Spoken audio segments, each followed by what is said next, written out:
Mr. Murray, 2023 comes to an end, and what a year in real estate. Today we're going to be talking about what the 2023 was and our prediction of 2024. But before we get ahead of ourselves, it was an interesting year. Hey, to the risk of overusing a word that we've been throwing around recently, challenging, certainly that has been the case on both sides of the deal, Diego. Hey, buyers have had their own sets of challenges, which have been largely due to maybe cost of living. Four subsequent OCR lists, which have filtered down through the banks with higher interest rates being stress tested at higher levels, has been harder to get hold of enough funds to buy the property of your dreams. But the buyers, yep, that has been all in all fair. But what do you think about selling? Well, look, nobody expected it since November 2021. That was the peak of the market of the last cycle. Anyway, nobody was expecting a drop of 20-25%. No. That's a quarter of your value of your property disappeared under your feet. Yep. So nobody was expecting that. So it took a long time for people to adjust as the market was progressing down, percentage points every month as well, not just marginal. Some months just drop bit by bit to a point that, quarter of the value is gone. So vendors have struggled over the last 2 years, as you could expect, as you can appreciate that as well. So most challenging 2 years in real estate out of my 8 years in the industry. You've been doing it for a little bit longer. Without a doubt. Without a doubt, right? It's been tough. It's been challenging. Never the market has dropped this much over 2 years. Then the election came. There was a lot of hope, right?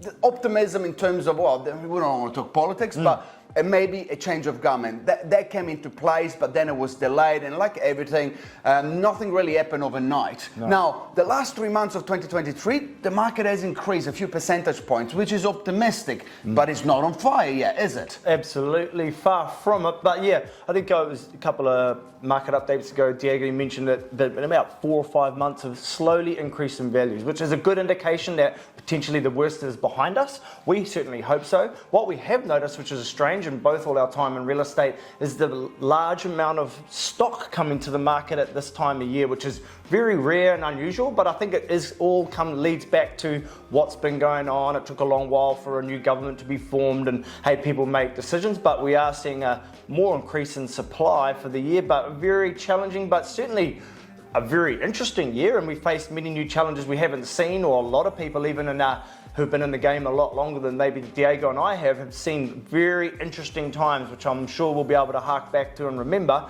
Like you've been saying, 2023 was a year to buy a property. And before we get to 2024, let's talk about the stock, because you mentioned it. There is a lot of stock on the market. And look, pre-election to post-election, there has been almost 20% more properties coming on the market within a month and a half. That's a lot. That is a lot. Now, we were speaking to one of the major banks, someone that works in the bank, and they were actually, you were speaking to them, and what they say to you, they say that they send a lot of letters to people that are late on mortgages. Now, I'm selling a lot of investors' properties because the interest rate is so high they cannot afford to top it up. So there is an element of people running late throughout the year, but there is a lot of people in distress, which we take.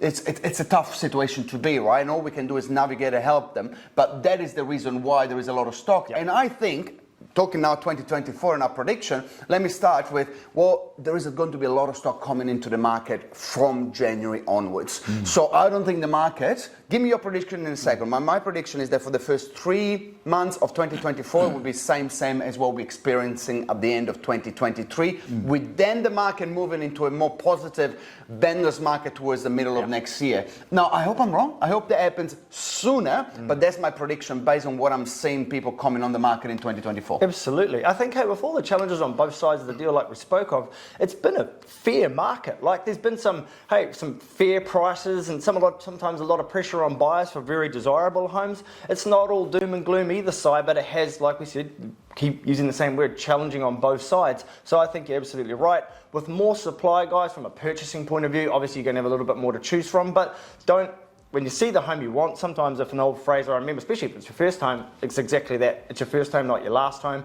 Sometimes too many decisions can get you caught in analysis by paralysis, which is an interesting term, and I luckily got that out without choking on it. But you know what I'm saying. In terms of oversupply, maybe that'll equalise out over the summer months, and we certainly hope so. But certainly from the buying point of view, you've got a few more homes to choose from. From the seller's point of view, the wave of interest, if there's more homes on the market competing with your own, is the buyers will come in fresh. Our top tip would be to engage that first wave of interest, because it could well be the main surge of interest you get before they move on to the other stock. And like I said, it's been fair market, fair prices, a lot of transactions going down, less time on the market gradually throughout the year. But as things improve, we hope to see it move, like you say, Diego, into a vendor's market. Let me ask you this to finish up then. What's your prediction of 2024 in terms of increase on prices? Like, how much do you think the market will increase next year? Okay. And then we can review it next year and see if we were right. Going to pin me down. Okay, I actually think a lot can change in 12 months,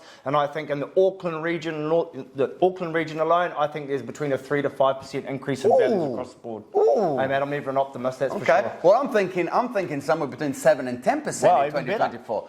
Yes, I mean the market has come up about 2-3% in the last 3 months of 2023 when it's still stationary. So I hope I'm right because we both own Maybe properties. I am light. Maybe you're a light. Maybe I am light. But and the promise of a deliver, right? Well, we've somehow nailed it between 3 and 10%, so hopefully we've hedged our bets. I think it's going to be over 5%. Some Westpac, which is normally conservative, says 8%.